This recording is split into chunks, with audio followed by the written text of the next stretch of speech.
हिंदी गुरु channel देखने वाले मेरे सभी व्यूवर्स को हैप्पी न्यू ईयर, सत श्री अकाल, गुड मॉर्निंग एवं प्यार भरी नमस्कार।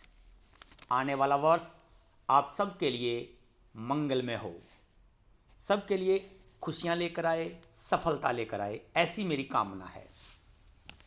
आशा है आप सब ठीक होंगे और खुश होंगे और सब आज सेलिब्रेट कर रहे होंगे। आज मैं आपके सामने कुछ डिस्कस करूंगा और इस विषय पर मेरे बहुत सारे व्यूवर्स के कई दिन से मेरे पास कमेंट्स मैसेजेस आ रहे थे और मैं 2-3 दिन से इस विषय में साइलेंट था। मैं इसका जो पीएसटेट के रिगार्डिंग थोड़ा सा बिजी था। तो कुछ क्वेश्चंस हैं, कुछ क्वेरीज हैं।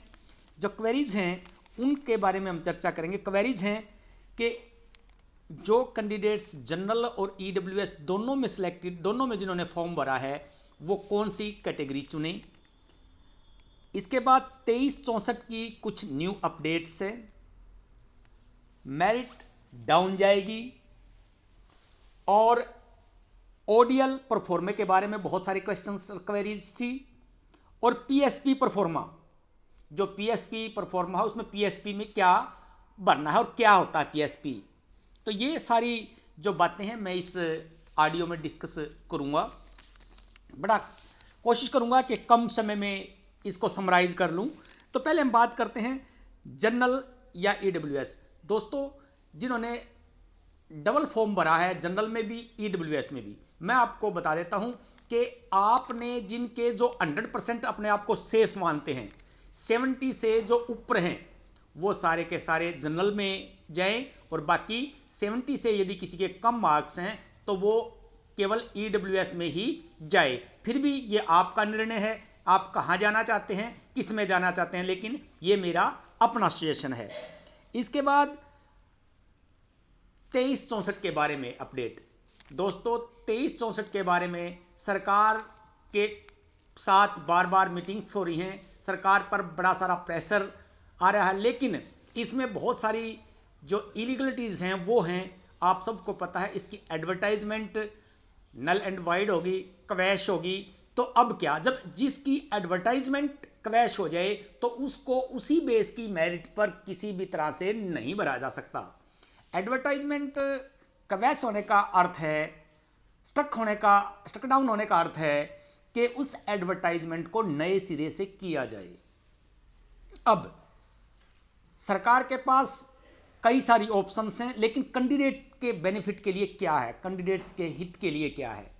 दो बातें हैं। एक, पहली तो मैं आपको एक बात क्लियर कर दूं, जो आपको भरमा रहे हैं, जो आपको ब्रगला रहे हैं कि कोई रास्ता निकालकर उसी मेरिट से इसको भर दें, ये पॉसिबिलिटीज़ नहीं है। इस विषय पर यदि कोई ब्रगला रहा है तो वो आपको गलत कर रहा है। आपको इस रास्ते पर नहीं जाना है। रास्ता, दो रास्ते हैं इसके। एक, इसको रीएड कर दिया जाए, दो, इसको 59-94 में ऐड कर दिया जाए। लेकिन यदि 59-94 में ऐड कर दिया जाए तो 23-64 वाले जो कैंडिडेट हैं उनका नुकसान हो जाता है, क्योंकि बहुत सारे नए जो यंग जनरेशन के बच्चे हैं जिन्होंने पीएसटेट क्लियर किया है और जो बहुत इंटेलिजेंट भी हैं और मेहनत करके आए हैं, तैयारी कर रहे थे, तो उनको जो पुराने कैंडिडेट्स हैं उनको नुकसान हो रहा है। तो इसलिए मेरा तो इस विषय में ये मानना है कि सरकार उन्हीं टर्म्स एंड कंडीशन पे जिन को कोर्ट ने इलीगल माना है उनको हटा दे और उसी कट ऑफ के आधार पर री एड इसको कर दे।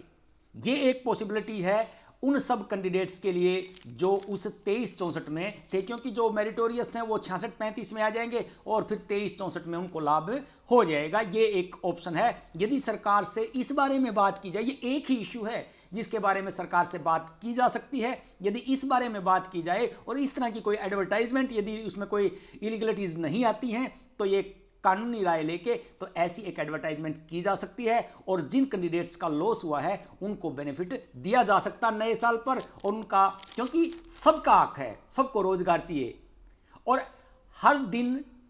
हर दिन इंटेलिजेंसी बढ़ती रहती है। उस वक्त स्थिति अलग थी, आज स्थिति अलग है, इसलिए उसी वक्त की स्थिति के आधार पर इसको रीएड कर दिया जाए। एक ये अपॉर्चुनिटी है।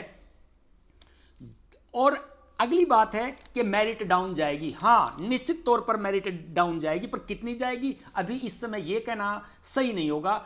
जनरल की मेरिट भी डाउन जाएगी, इस काउंसलिंग के बाद भी डाउन जाएगी, और इसके बाद जनरल की यदि पोस्टें डी रिजर्व होती हैं, क्योंकि बहुत सारी जो पोस्ट्स हैं उसमें आपकी जनरल कोटा जो ESM है, एक्स सर्विसमैन कोटा है, उसकी खाली रह जाती हैं, तो उनको डी रिजर्व किया जा सकता है। तो जनरल की पोस्ट भी खाली रहेंगी और रीएड होंगी। और उसके बाद मैं आपको बता देता हूँ SC और BC, इन BC के तो बहुत सारे जो कैंडिडेट्स हैं वो जनरल में चले गए हैं, इसलिए निश्चित तौर पर BC की भी डाउन आएगी। और SC M&B के तो लगभग सारे ही कैंडिडेट जो है जिनका सिलेक्शन हो जाएगा। और SC RO की मेरिट अब की बार मेरे को बड़ा ताज्जुब है कि वो इतनी कैसे चढ़ गई, लेकिन फिर भी SC RO की भी डाउन आएगी। उसके बाद एक और है कि ODL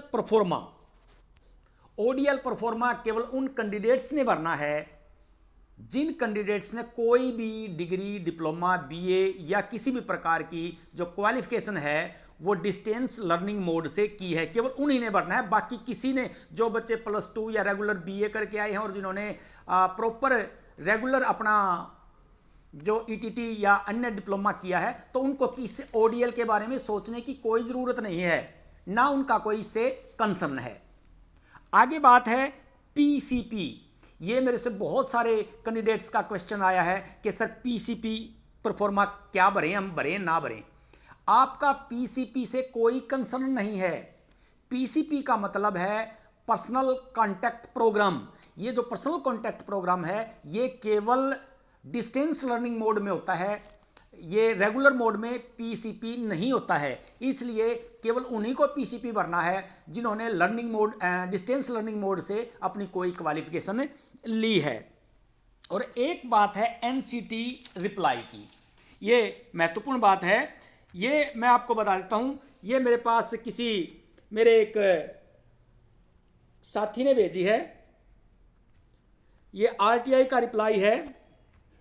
मैं आपको इस बारे में बता देता हूँ, अपडेट दे देता हूँ। मेरे पास ये RTI की है, इसमें जो RTI है ये है सेशन,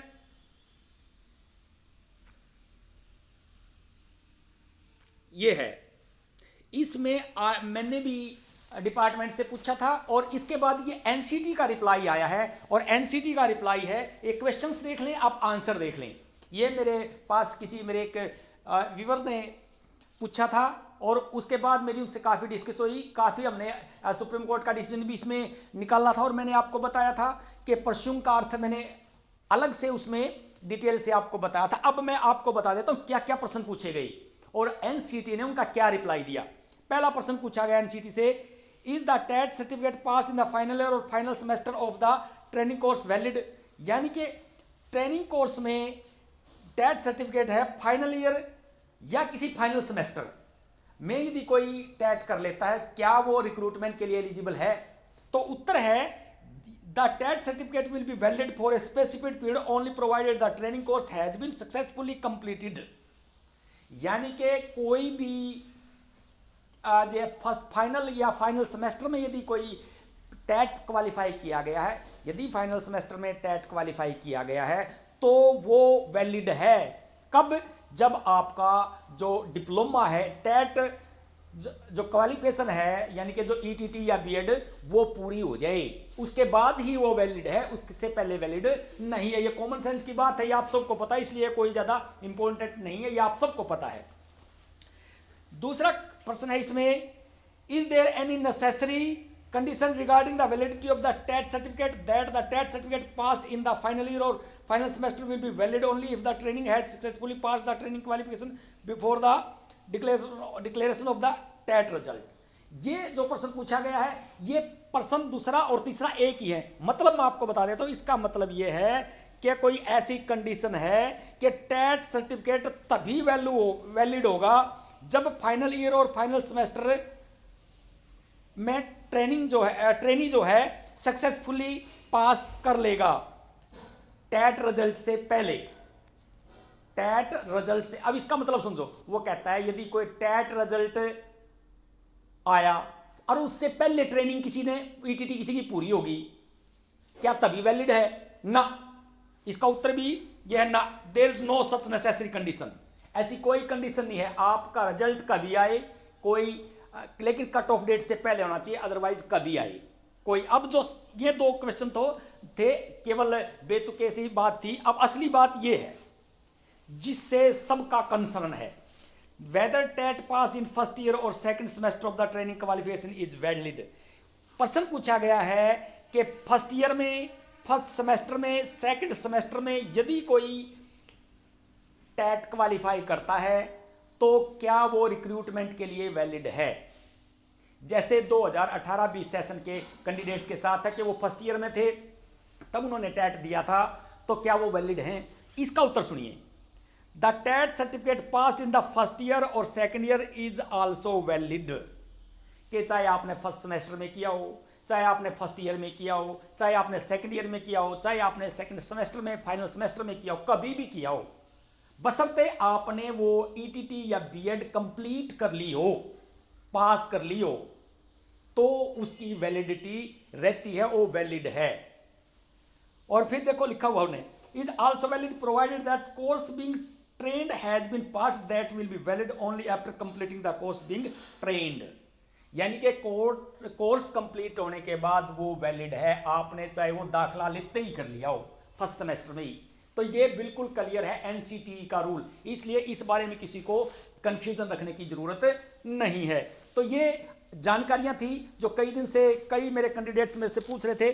तो दोस्तों आपको यदि जानकारी अच्छी लगी, क्योंकि आपको पता है कि इस चैनल पर केवल सही और सटीक और असली जानकारी दी जाती है, कोई इधर उधर की बात इसमें नहीं की, जो जानकारी की ऑथेंटिसिटी नहीं होती वो जानकारी नहीं दी जाती। अतः सही और सटीक जानकारी के लिए चैनल को सब्सक्राइब कर लें, शेयर कर दें ज़्यादा से ज़्यादा दोस्तों के पास, ताकि ये जानकारी से अपडेट हो सकें, और इसको लाइक भी जरूर कर दें यदि जानकारी आपको अच्छी लगी है तो। Thank you.